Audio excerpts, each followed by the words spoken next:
Uh, stream of Minecraft. Yeah.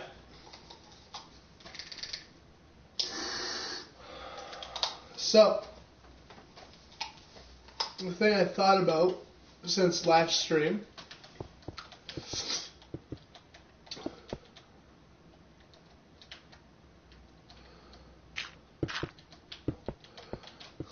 during the time I was at school today, a thing I thought about that I think is kind of cool and interesting to think about is how easy or how cost effective it would be to live in Japan.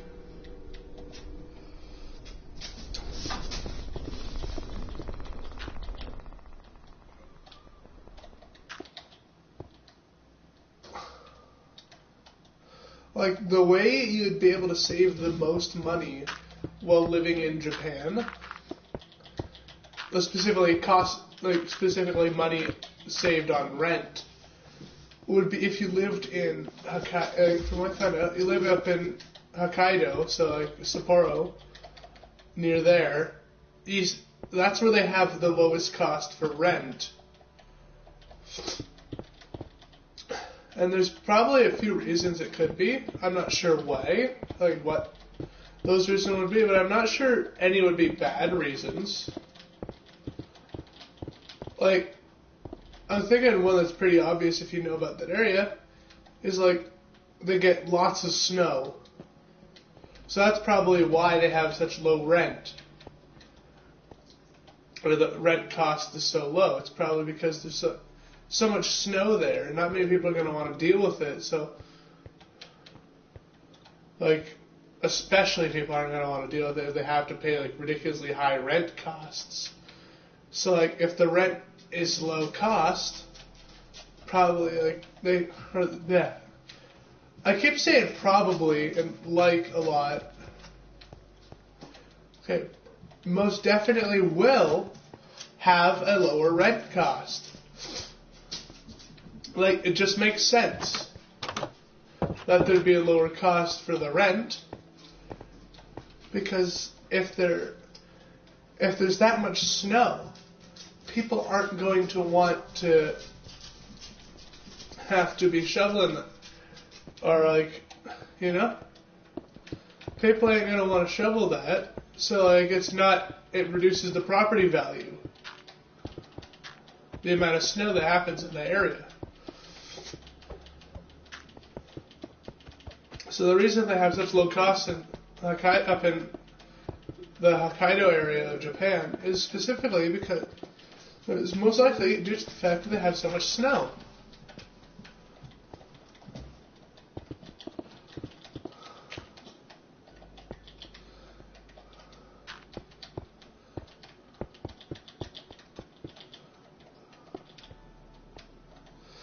Like, from what I searched up on this one site for buying or finding apartments you can rent out in Japan,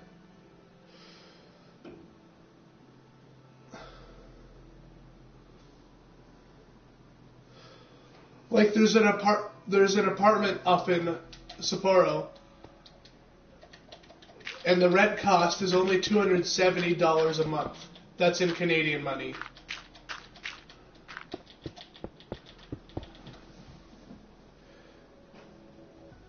$276.11 per month as the rent.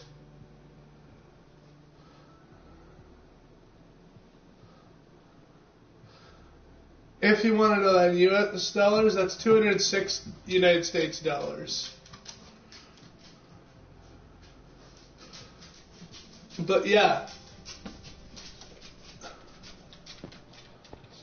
that's also an unfurnished apartment. From what it looked like, it's relatively big. Like, as big as one would need.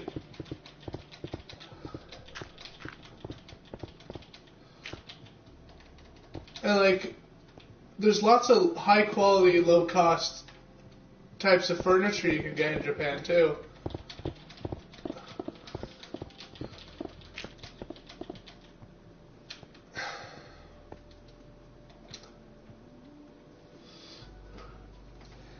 better than like some high cost, low quality stuff you get here in the United States and also in Canada.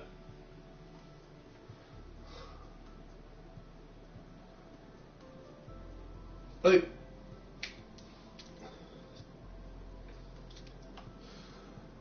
from what I understand, that Japanese style of bed, from what I've heard, tends to be quite comfortable. Probably especially on that, with the style of how it is, especially with the tatami bed. Because, like, the traditional style of beds in Japan is referred to as a futon. You know about those, right? People watching probably know about those, know what I'm talking about at least. But yeah, one of those seems like it'd be quite comfortable to sleep in. You get a blanket, it's essentially like sleeping between two blankets, two very heavy blankets. So it'd probably be quite good to have.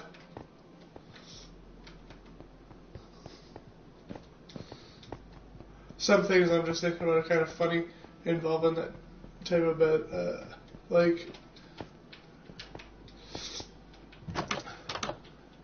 people tend to not like to get out from under their covers, especially if it's cold in the room they're in.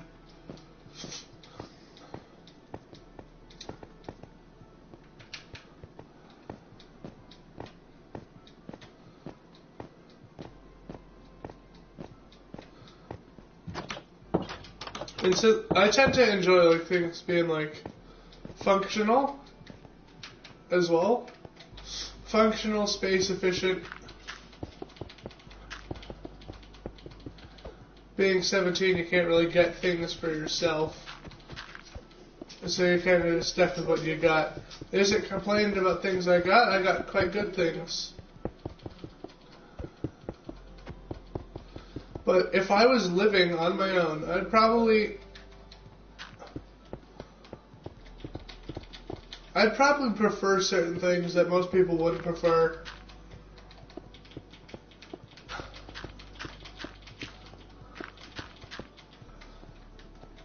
Lots of styles of things I would prefer over more modern ones that people would think are like, cause like things that probably people would think are weird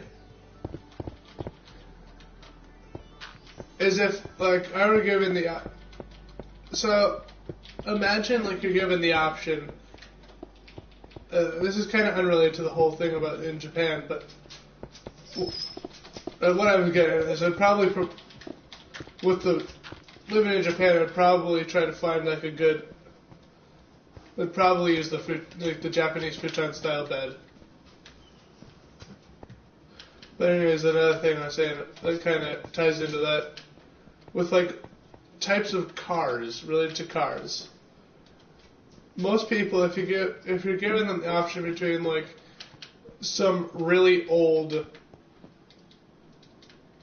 like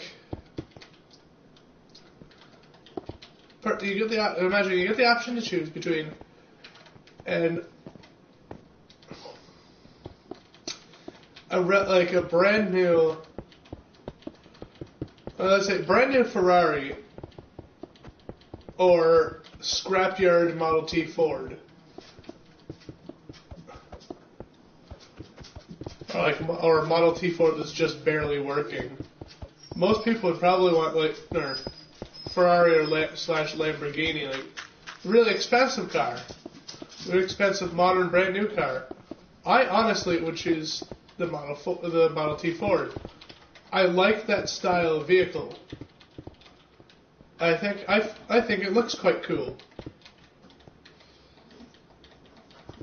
Also, modern cars tend to have stiffer seats.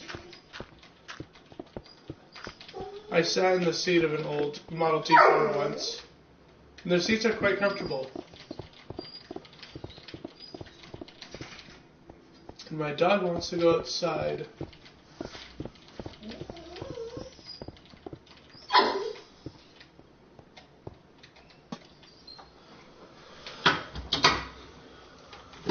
So I'm gonna let Veggie out. Yeah. You want outside? Yep, you're going outside.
Actually, gotta let Veggie back up here.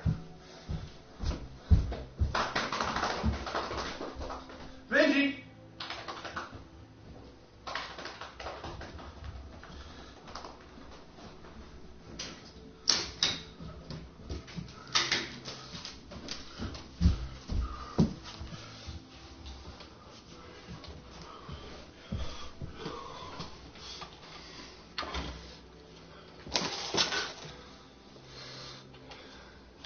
Yeah.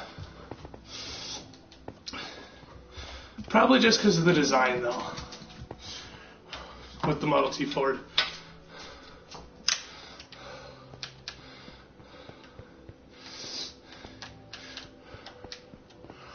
And I guess that's the only option I would choose.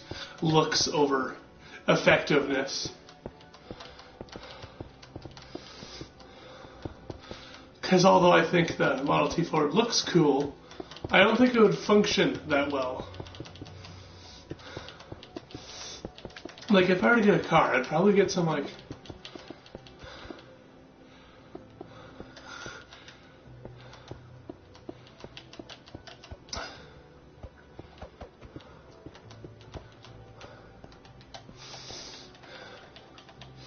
I'd probably, honestly,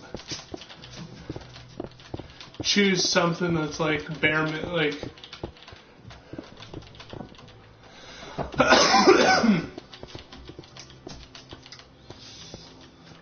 like an RV or something, straight up.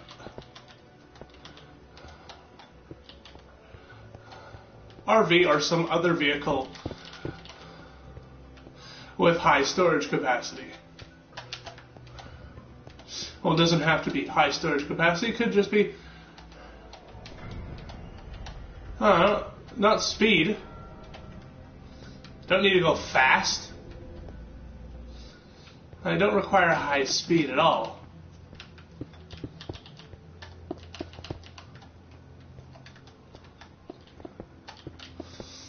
All that anyone should need It's just a car that gets them where they need to go.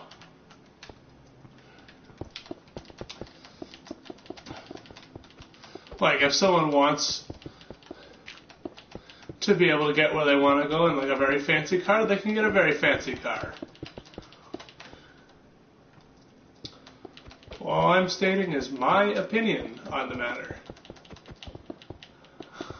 I don't know why, due to how people have been doing, like everyone's doing things on literally every type of media possible, you can't state your opinion without saying, I'm not forcing people, it's just my opinion. Because if you don't say that, they don't know for some reason. For some reason, they just do not, or can't comprehend the fact that you're not forcing them to do something.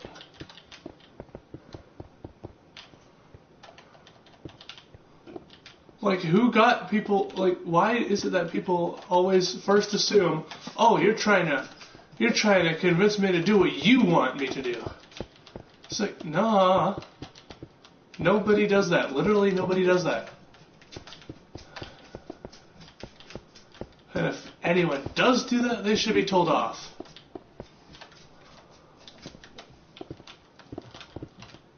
Like, you don't force people to do things just because you think they should do it because I want it. Or I would do it. Like, no. Just because you would does not mean they have to. You agree?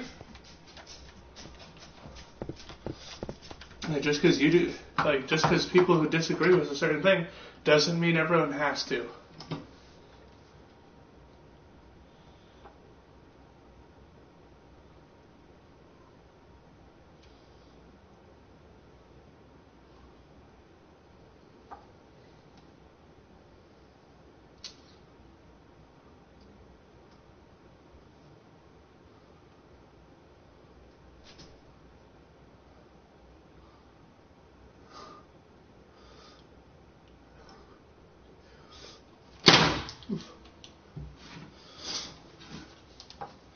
Yep.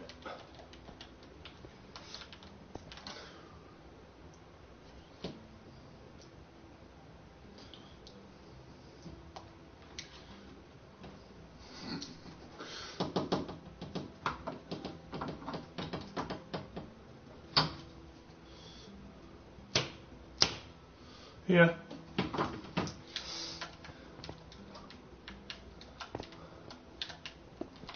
Well, basically, the whole point I was getting at, I don't know why I had to do this. Oh, yes, that's why, actually. I was just saying why. It's because people tend to assume the worst every single time.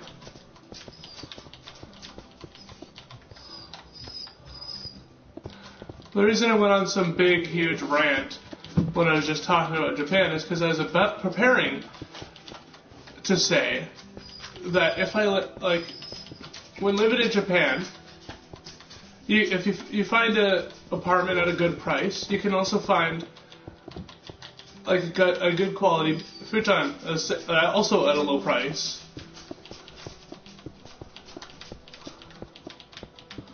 You can get like the full set, $20. The futon mattress, futon, whole futon set, $20.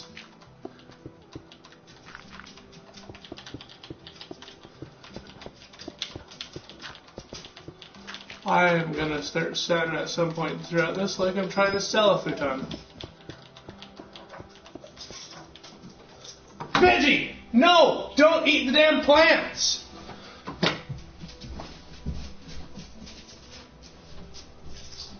Bad!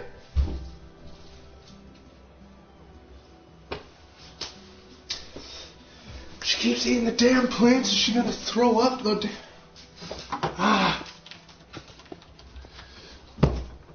Lie down on the couch. No. Up. Up.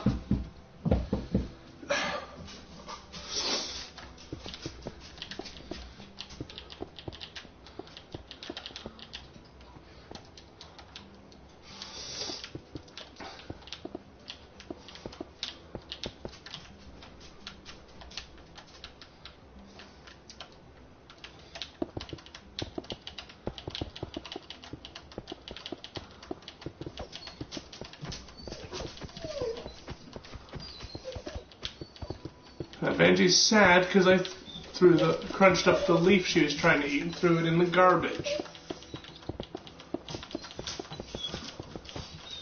Don't eat the damn leaves!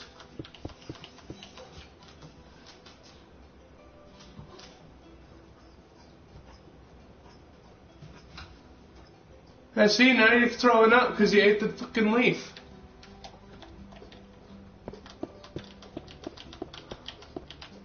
See? She's dumb.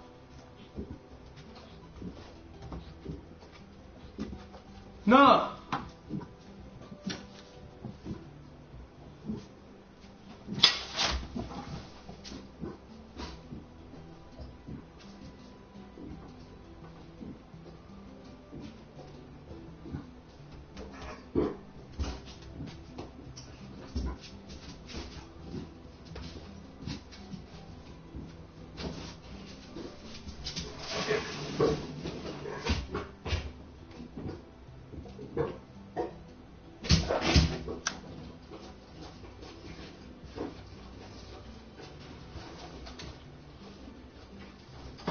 Held her in place so she doesn't run off back to around to the carpet again to puke. And now I know what it was that she ate that caused her to throw up yellow that one time previously when I was doing the VR stream. She's eating the damn leaves.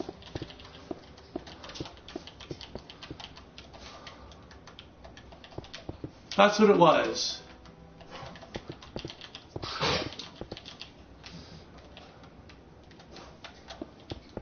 Question answered.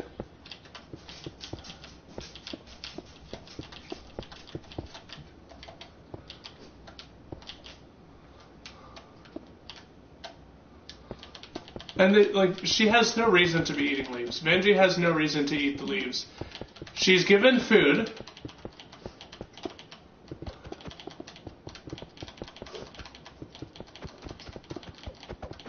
Like full dish of food. She gets one in the morning, she gets one in the afternoon.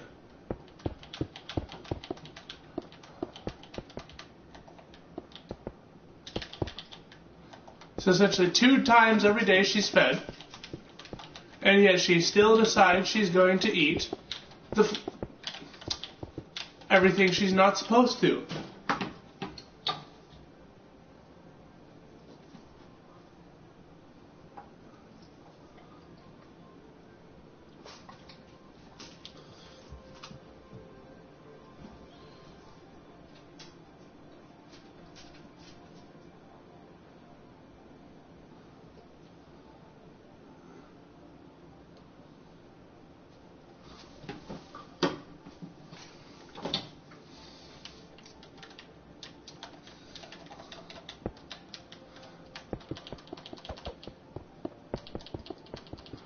Tell Vanessa that Benji was eating leaves.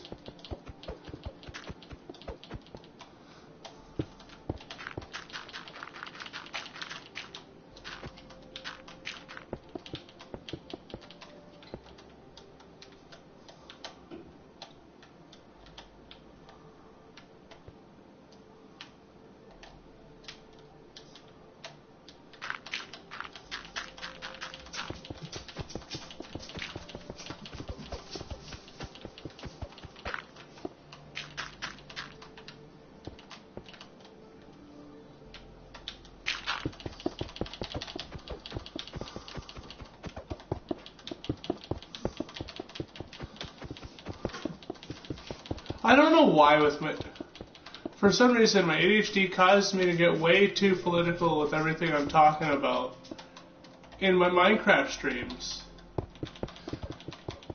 Like the last one was just supposed to be like a discussion about how flat earthers are funny. Because they come up with so many theories to try to prove themselves wrong and then try to prove themselves right and ultimately either realize that they're wrong or prove themselves wrong. And that's what's good about it. Sure, sometimes they succeed in their misinformation spreading.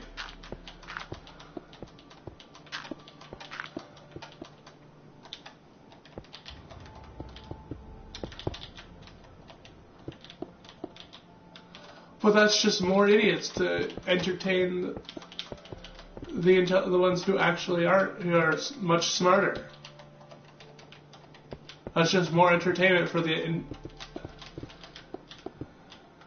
that's just more entertainment for those who are more intelligent.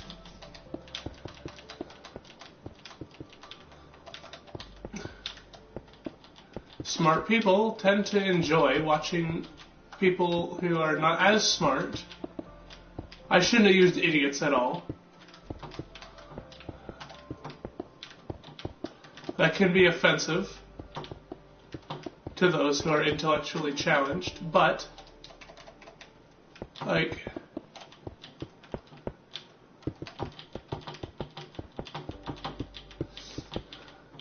those who are at times will find it humorous to be made fun of for their low intellect. It shouldn't be made fun of as much as it is, but they don't seem to mind that much. Therefore, meaning it can't be too bad.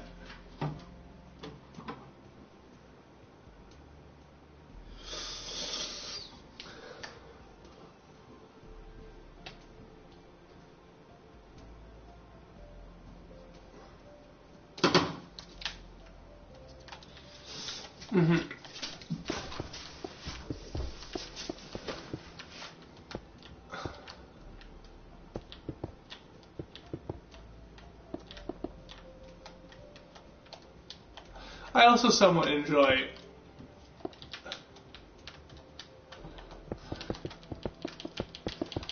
saying it in such a fancy, specific way sounds weird to me sometimes. I don't know why.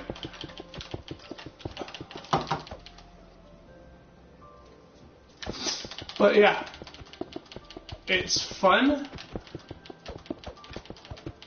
to see people make fun of, or,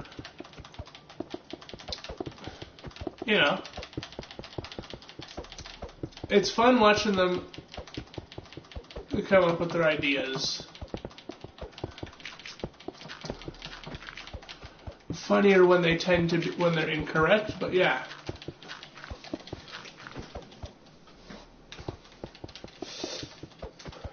It's good entertainment. As for what I was saying at the end of the previous stream, like,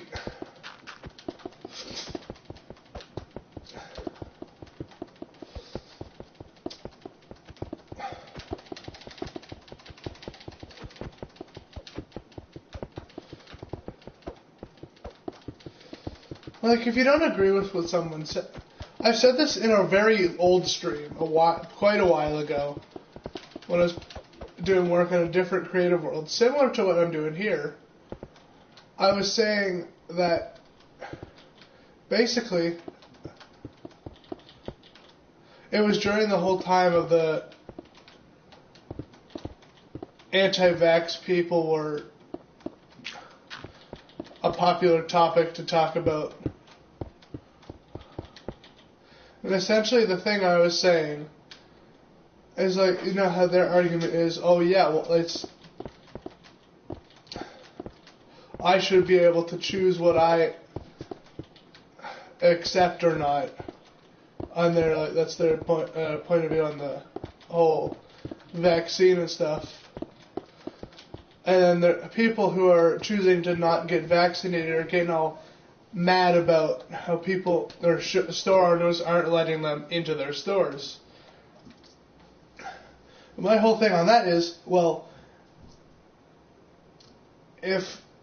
my whole thing on that was that if those people, the anti-vax, think that they get to choose whether they will or won't get the vaccine, then the store owners have every right to tell them that they can't enter their store.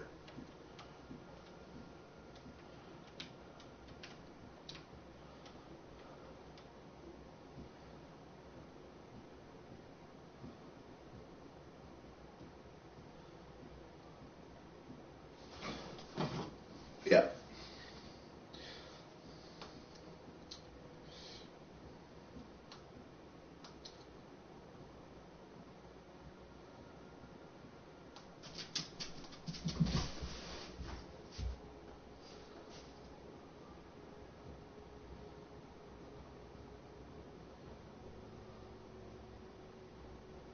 Oh, I see. Okay.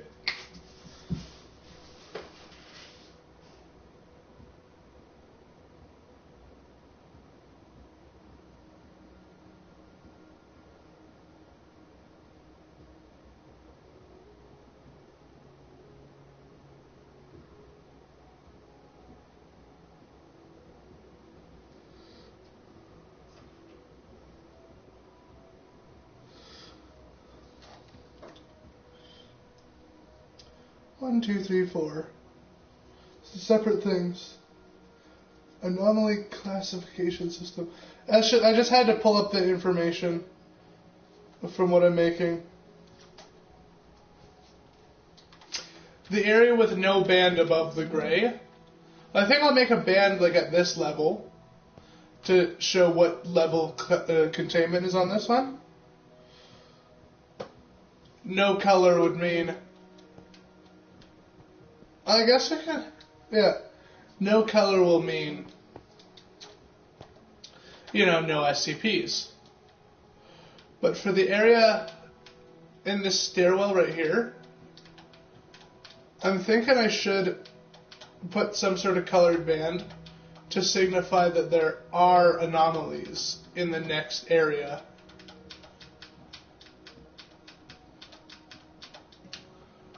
So... I think safe class,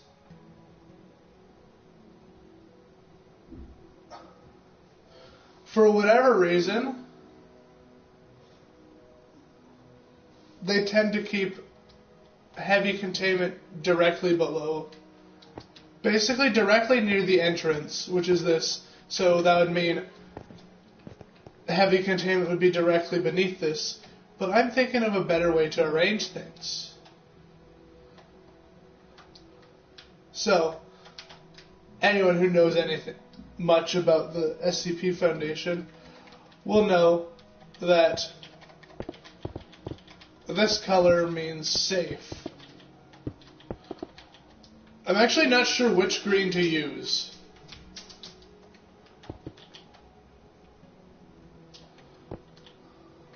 Probably the lighter one, because it matches the color type of the other colors used. Actually, yeah. Possibly? Yeah. So green will be kept, or safe class anomalies will be kept underneath entrance, I guess.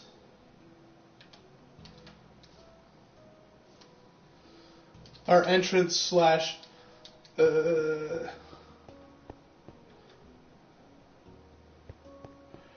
I'd say this could be like recent. Nah. Seeing as that's like a sewer there, we're gonna make the floor 3 blocks thick. So actually, the color blue isn't used at all.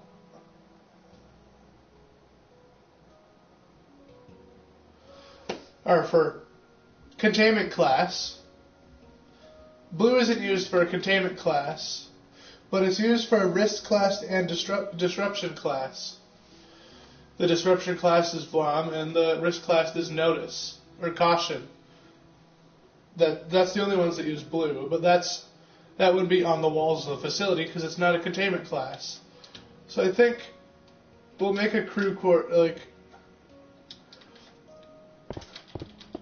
facility quarters type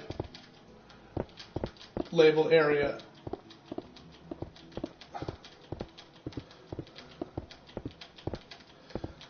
I'd say the unlabeled area then.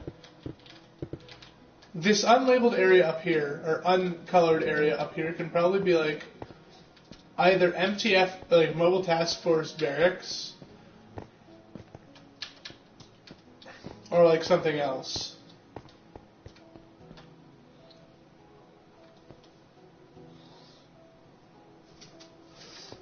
Because we don't want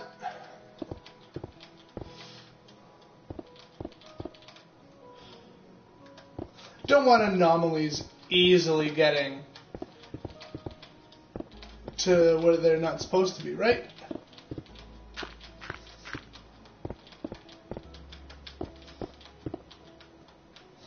Therefore, blue will indicate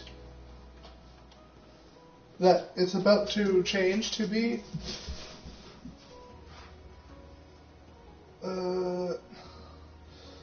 like where the scientists' offices and other stuff are. Yeah. What I was saying for the containment classes. The different containment classes are safe, Euclid, Keter, neutralized, pending, explained, and esoteric. Esoteric just means none of the above.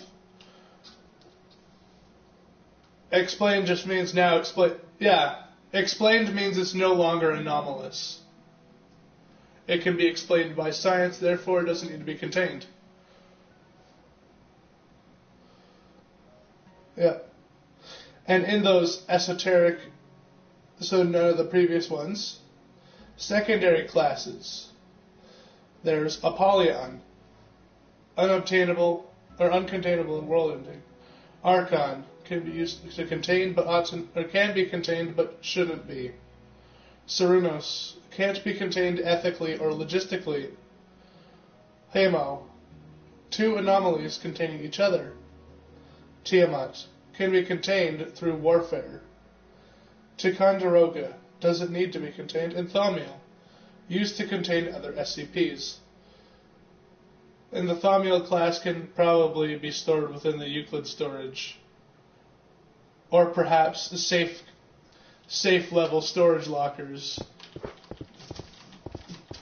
as lots of object type SCPs are.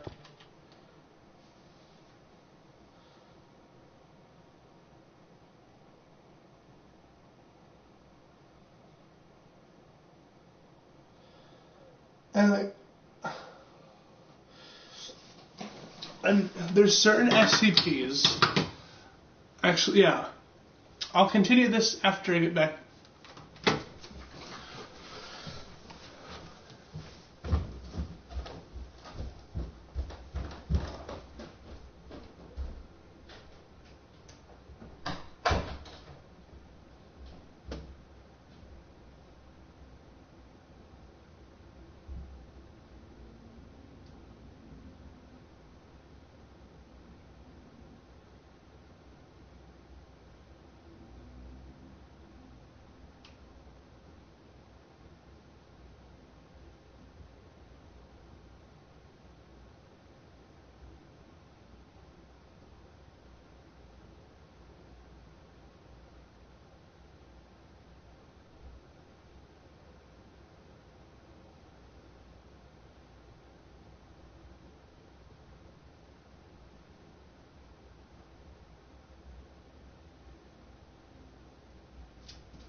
There was a light that wasn't turned off. Okay, yeah. It's just there. Okay, anyways. There's an SCP that I'm not sure fits into any of those classes, any of the secondary classes at all, or containment classes. Maybe pending? And if anyone knows about the SCP lore, they know about the little misters created by Dr. Wondertainment. And there's one, I believe, called Mr. Lost. And essentially, they're just wandering through the deserts. If you try to help them find, or if you try to help them go there or somewhere, or guide them, you'll also end up lost. Is kind of how he works. I'm not sure what number he is, but I'm pretty sure I'm not sure if it is a little mister, because it's just a guy who gets lost who's lost in a desert, and if you try to guide him, you also get lost. But I think their containment class is pending, or one of the other things, because I don't think they're a Apollyon, because they're not world-ending, but they can't be contained. I don't think there's any unethical or non-logistical method. Maybe that's what it is. Non-logistical probably just means they can be contained, but there's seemingly no logic in that containment method. Kind of like the Eater of Worlds, or I think is what it's called. It's a creature behind a door to another dimension, and it's kept there, and performing this one ritual essentially prevents it from awakening and destroying everything. But they continue to.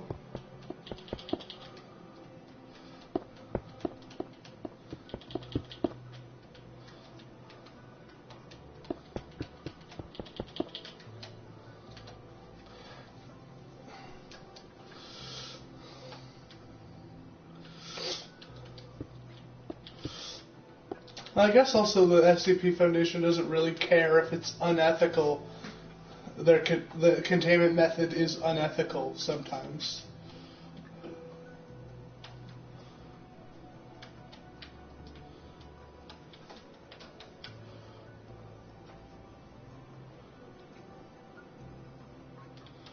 Yeah, I can use polished black stone. That kind of fits the whole aesthetic.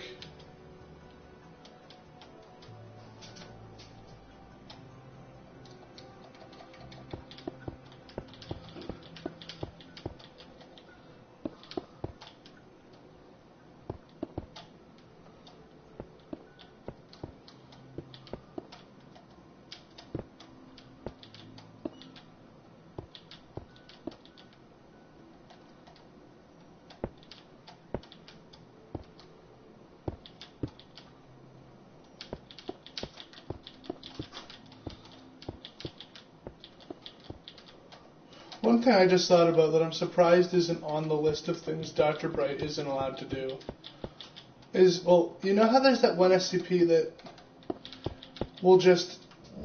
affects doorways and stuff, right? Or not doorways, that stairway. And a seemingly bottomless... Vanjie, shut up, please. Seemingly bottomless stairway. I was about to say something, add something more to it, but that made no sense. The only thing I could have added to it would have made no sense whatsoever. A bottomless a bottomless stairway they can't see the bottom of. Well, obviously, because it's bottomless.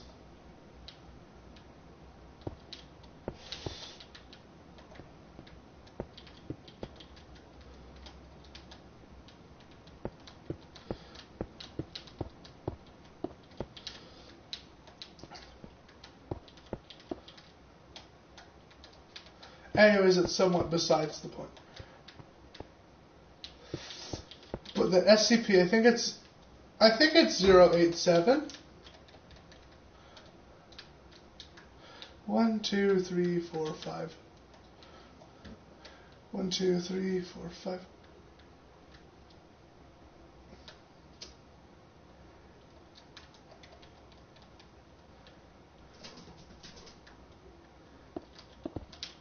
Yeah, let's say 6 let's move it 1 down just for the heck of it.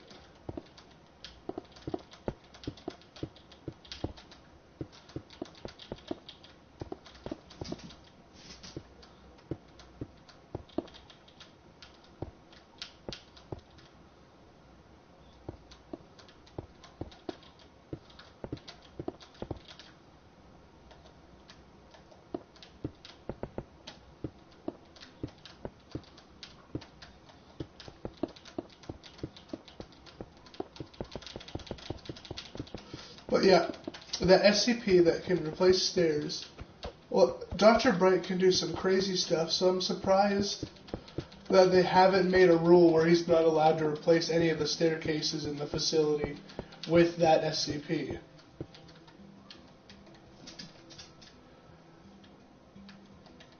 Maybe he simply hasn't found a way to do so yet. And if that's the case, then that's good. Should be able to. And I don't think anyone in the Foundation wants him to figure that out.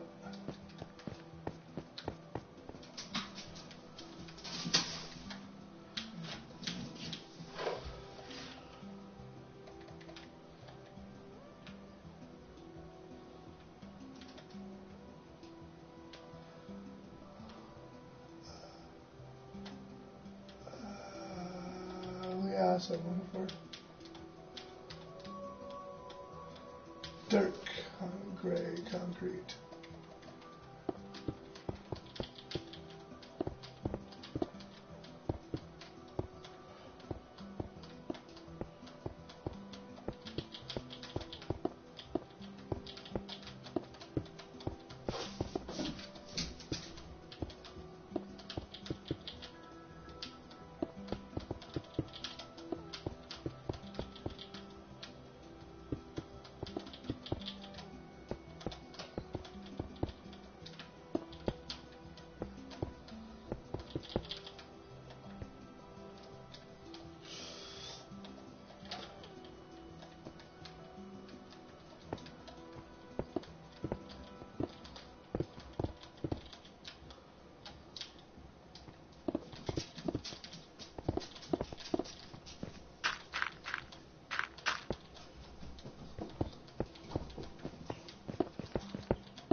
Create oh, that would be actually kind of cool. Random thing I thought of, just create, if I create a character within the SCP universe, that's essentially just me.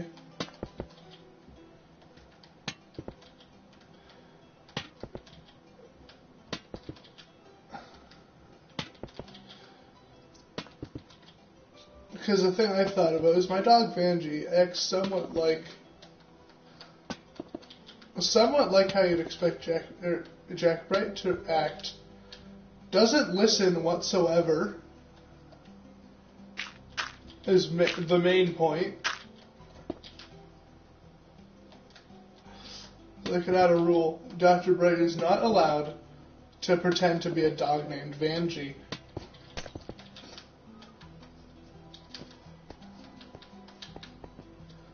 Yeah. What?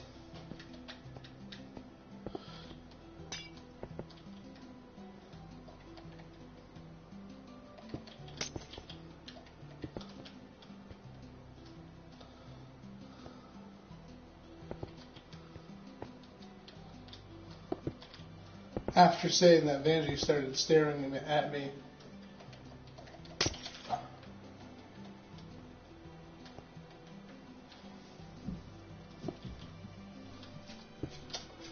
Just the thing I thought I'd mention.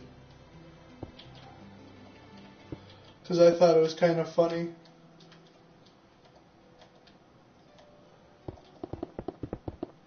Come up with a new made-up rule for Jack Bright to follow. Related to the fact my dog kind of acts like them.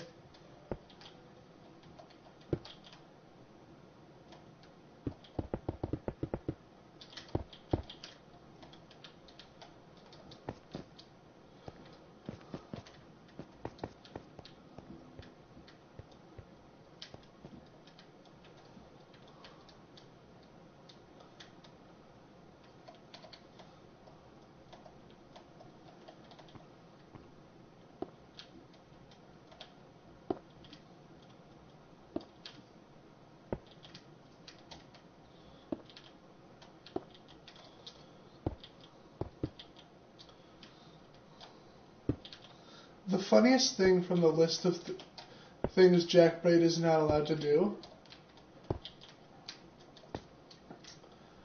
is there's a part where it mentions he is not on the ethics committee, and even if there is no ethics committee, and even if there was, why would Jack Braid be the leader of it, essentially? But the funny fact I learned about that is that at the SCP Foundation there is in fact an ethics committee,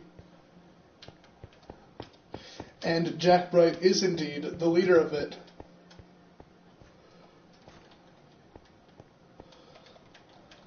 Which, if you think about who Jack Braid is, it makes literally no sense why they'd allow him to be the leader of the ethics committee, especially if he keeps messing everything up.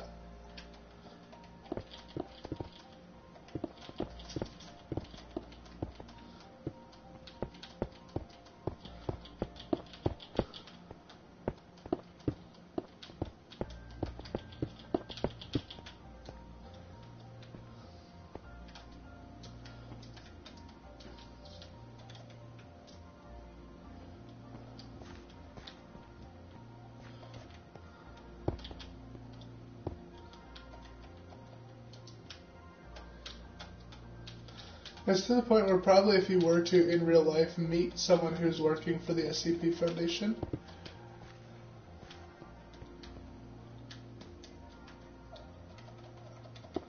and ask them their opinion on what the worst thing that could ever happen is, yeah. Or what Jack Braid does, or what his job is. Yeah, they ask someone, what does Jack Braid do here at the Foundation? Their response is probably going to be, they ruin everything. That's what they do.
Like, it's funny how, like, they can't really fire Jack Braid. I was about to say, it's funny how they keep him at the Foundation, though. Like, you'd think that with how he is, they would have fired him by now, but no, they didn't. They kept him on, but then I realized, wait a minute, no, they can't really fire him. If they fire him, then they've essentially just freed an anomaly. And that's not what they're supposed to do. They're not supposed to free the anomalies. Their SCP stands for Secure, Contain, Protect. They're supposed to secure and contain anomalies while protecting the population. Protecting the global population.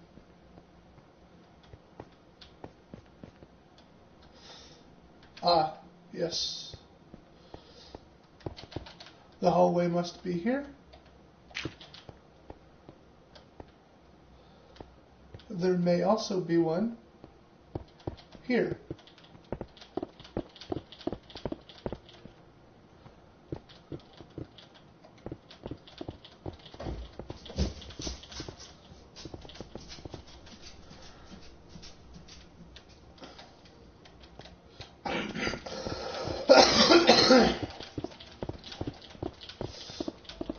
There will be stairs down to the entrance, from the entrance to this staff quarters. There will be no stair. There will be, and from the staff quarters to safe containment, from safe containment to Euclid containment.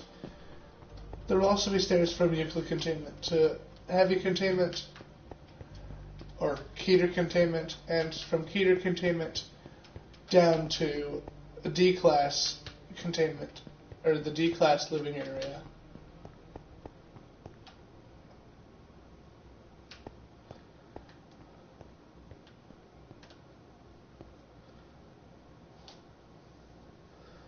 However, there will be no elevators to the D-class containment or... Actually, I think Euclid containment...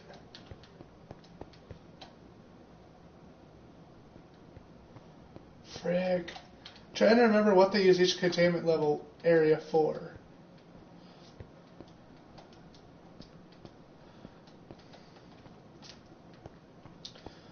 As far as I know, Euclid containment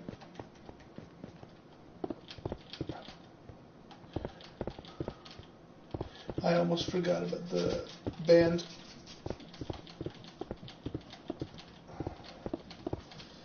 Colored band about the walls.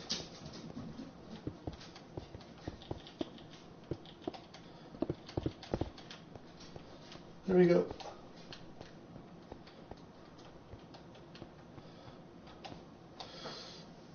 Uh-huh.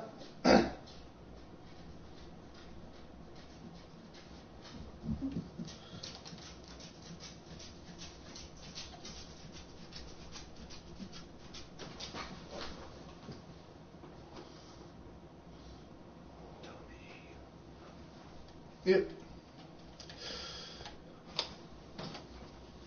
I know.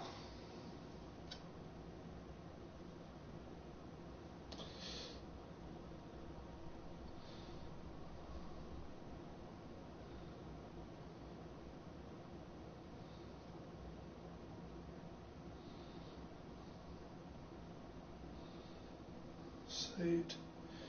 SCP Foundation site.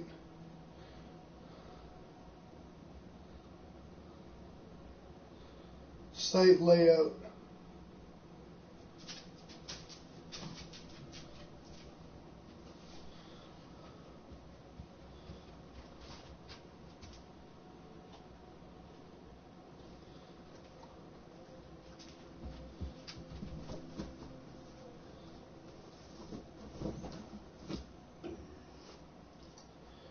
That's actually kind of cool. Someone's making a bunch of maps.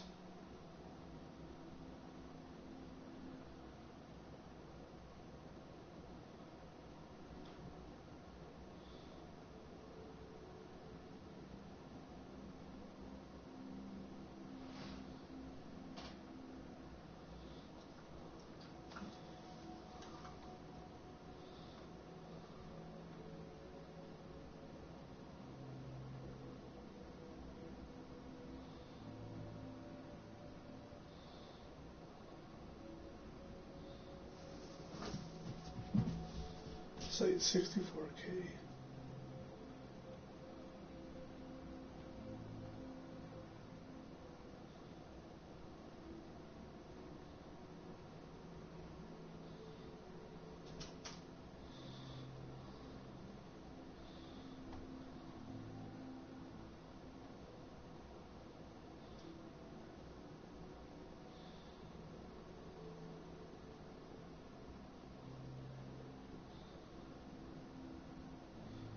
Medical personnel dorm, D-class, archives, operations depot.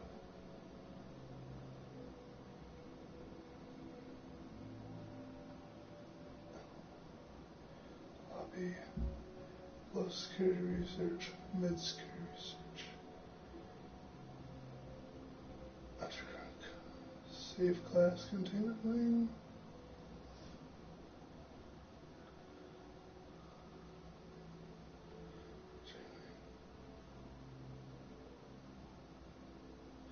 High security, high risk containment.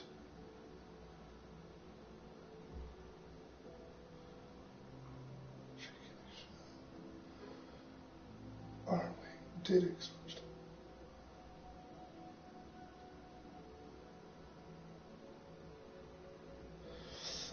That's actually kind of cool. They have information about the different sites.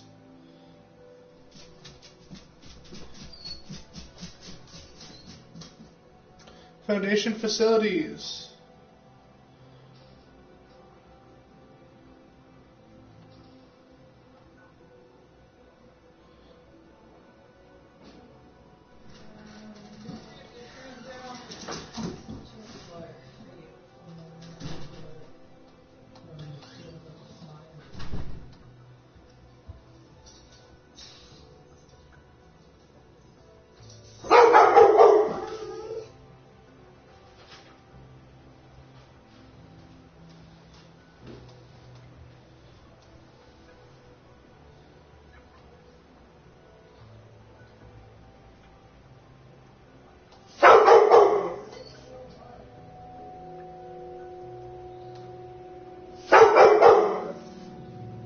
Site 43.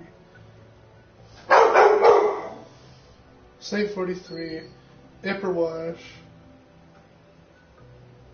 1 kilometer below sea level on the southeastern shore of Lake Huron. Find a layout of it too?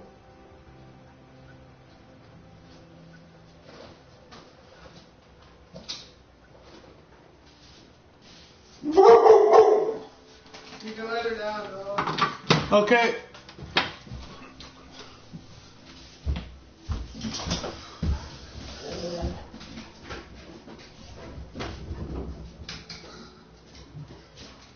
Uh-huh. Yeah. First ones are in. What's What's that? sandwich? Sandwich in the box. Food for guys. There's a small little nub of a piece you can have. Oh, okay.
Yep.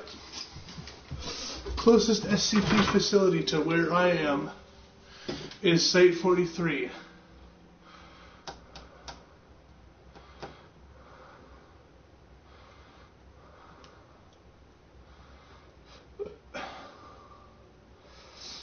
What the fuck? Oh, I see. The Site 43 is surrounded by uncontained anomalies, and the anomalies within the Foundation are only partially contained. Or within the site are only partially contained. Oh, who? A map of it.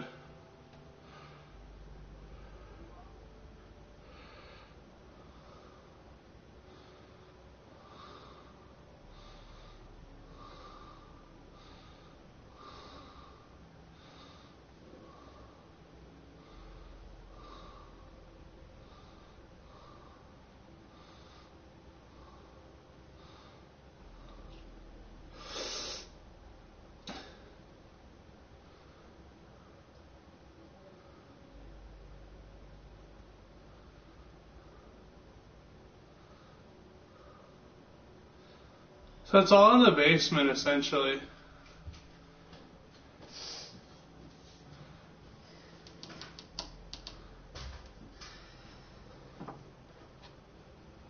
It's actually kind of cool.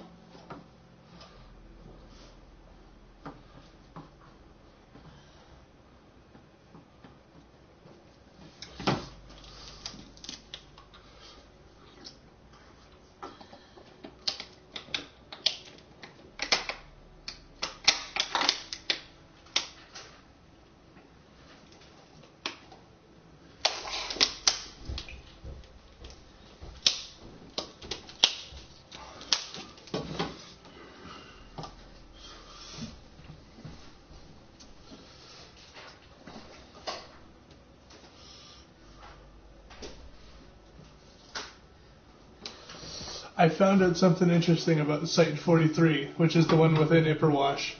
You said that downstairs. Yeah, I know. Most of the anomalies are only partially contained, and there's a bunch of SCPs that are not contained whatsoever outside the facility. Oh, okay. Yep.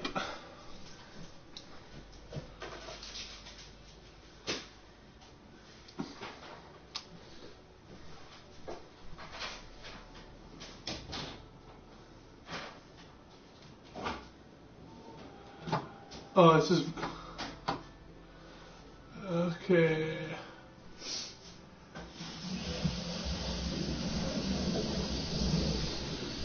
Yeah. Multiple anomalies are only partially contained, and dozens in the surrounding area are not contained at all. One has handed a site in play for 18 years, and the effects of another are ameliorated by the creation of even more uncontained anomalies by a person of interest allied with the site executive. In each case, these solutions are the most effective, most efficient, and least disruptive available. Visitors from other sites frequently find the wandering mirror monster, the lake full of man-eating panther chimeras, the annual esoteric effluence explosion, and the self-replicating subterranean refinery disconcerting. Variations of the following joke can be heard at almost every Foundation facility. Is it actually uncontained, or is it just at Site 43? This jive faces a remarkable fact about the Lake Huron Research and Containment Facility set against sites of comparable size. Its containment breach record is admirable. Sustainable, rational approaches to often unruly subjects, crafted by a creative and engaged academic community, are the true foundation of this relative success.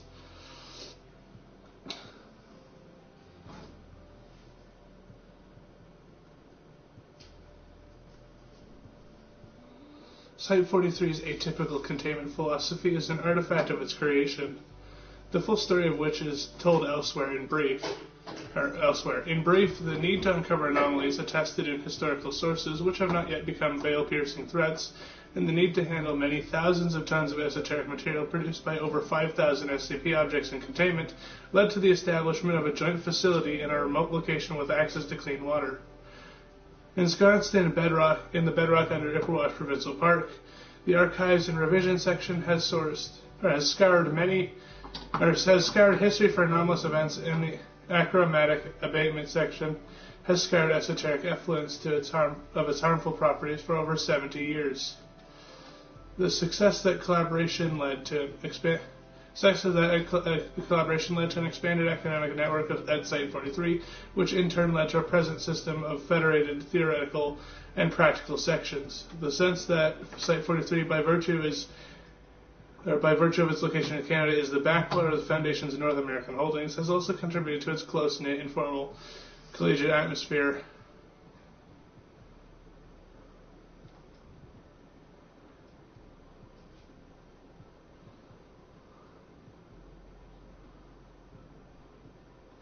Yep. The site director is Dr. Alan J. McInnes.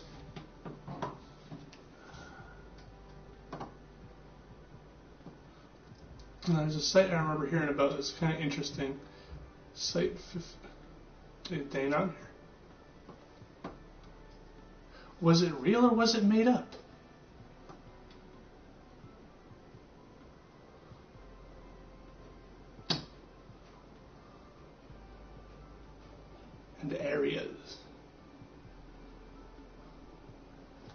What are the two foundation areas within Canada, or what are some within Canada? Site 65. Oh, Site 27 is up a bit more north in Ontario. So Site 43, Site 27, and Site 63.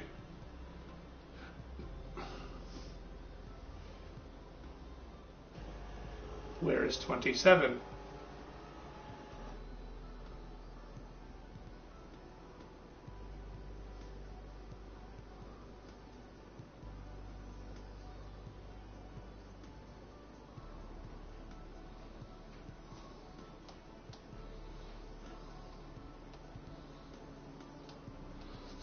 $27 doesn't appear on the site list. That's kind of weird. And 63 also doesn't appear.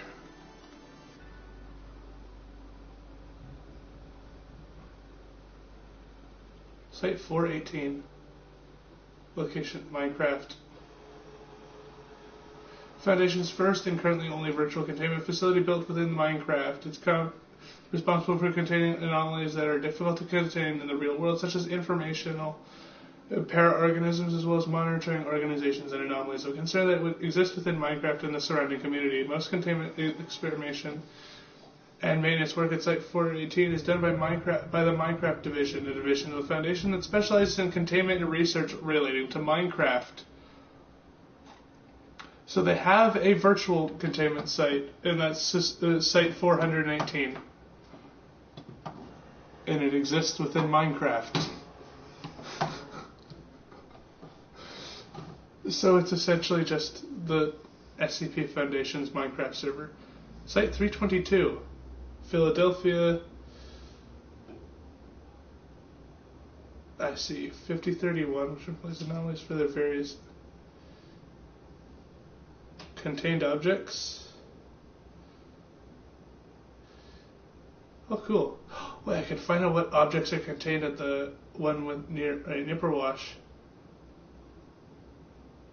That was Site 43. On card 43.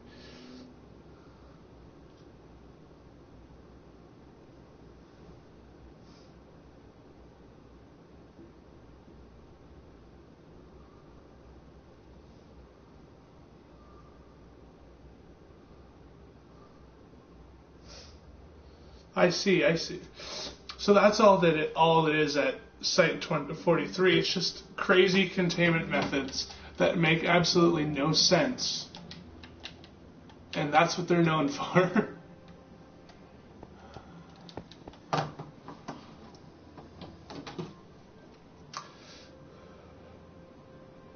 And then Site 19. This is a popular one.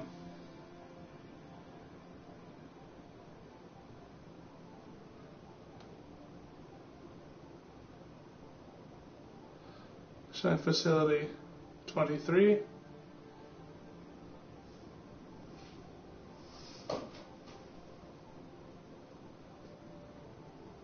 Interesting design with how Site 19 Facility 23 is. The parking lot is behind the facility in relation to the way up to the parking lot from the road would be. Specifically so that when they're moving anomalies from the vehicles into the facility, they can't be seen. I guess that makes sense, because you wouldn't want anyone driving by to see some crazy monster being pulled out of a box. Yeah.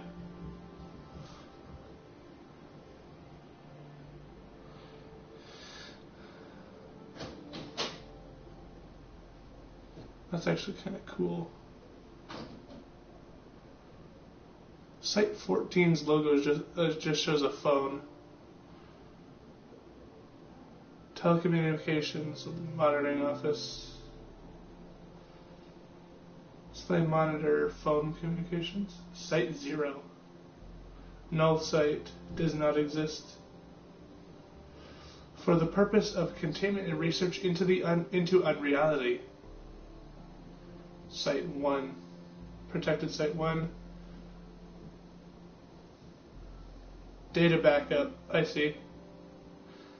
Site 5, location unknown. Site 5 is a man-made island constructed of hazardous materials currently used for 001, 001EX, 1661, 2193.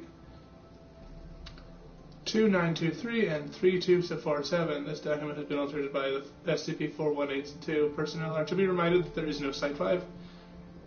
Site 5's logo also is blinking on the page. More information, yeah, definitely. That makes sense. Doesn't exist. There's one that was on the moon. I don't know which one that is. Site Anvil has stars around it. Ah, I see. It's outside the solar system. It's called Extrasolar Site Anvil. Location, Trappist 1E. 39 light years from Earth. I see. Now, which one's on the moon? So it has stars. Stars usually means outside of Earth. 81? That's Bloomington. 76 is not. 45 Australia, obviously from the positioning. 41? Nope. Colorado. 15? I just realized this has gone from me. Dimensional Site 62.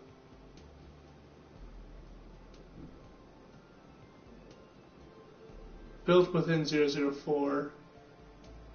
55, Boston. 56, Black Rock Desert, Nevada. Containment in Anomalous Relations Site 58.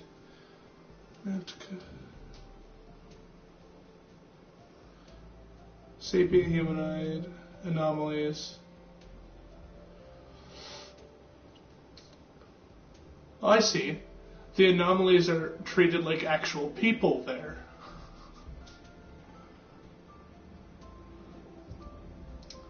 '79, Fukushima. Anomalous logic puzzles. 246, Minnesota.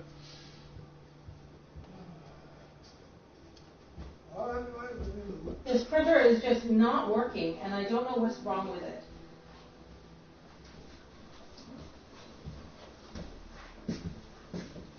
Area 52. I don't know. It took 7 tries at it, and not once scanned it. It made this sound 7 times. I see. So area 32. See? Nothing. And I will take another swipe at it. If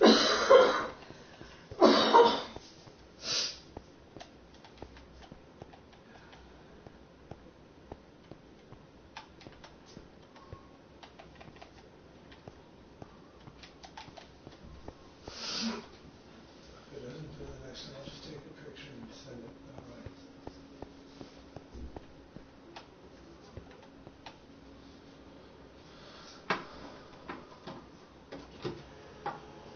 I'm standing in front of this printer for 15 minutes.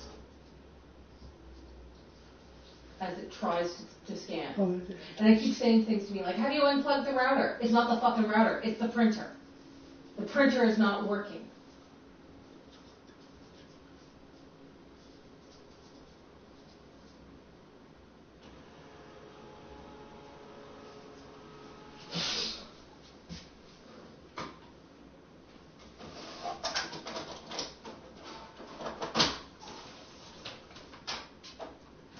Take a picture, send him a picture, and then I'll scan it later.